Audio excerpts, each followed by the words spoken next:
Mali est un pays à fort potentiel agricole. Nous sommes premiers dans certaines cultures, notamment du riz. Nous avons le plus grand cheptel de la zone UMOA. Il y a plusieurs superficies de terres qui sont prêtes à être concédées par l'État malien aux investisseurs étrangers à titre de bail emphytéotique. Au niveau du coton, nous sommes le premier pays producteur au niveau de l'Afrique de l'Ouest. Concernant cette culture-là, le Mali ne transforme que 2% seulement de cette culture et les 98% sont destinés à l'exportation à l'état brut. Donc avec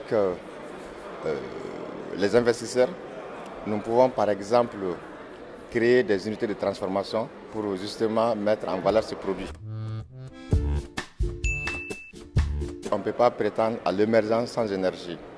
Et le Mali, comment dirais-je là, a de sérieux handicap au niveau du secteur énergétique puisqu'on enregistre chaque année 200 à 300 mégawatts au niveau de l'énergie.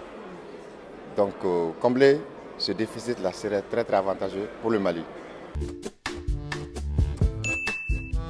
Avec une superficie d'1 240 000 km², l'englèvement du pays, ajouté à cela avec une répartition inégale des activités économiques entre le nord du pays qui est quand même aride et le sud, crée les conditions des infrastructures, notamment au niveau des routes, consisterait forcément à réduire les coûts des productions et des services. Le développement du secteur privé fait partie des priorités.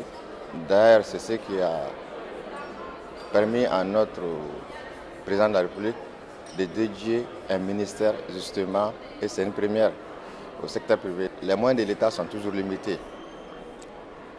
Donc forcément, pour combler ces déficits, il faut forcément créer les conditions qui puissent permettre au secteur privé de se développer.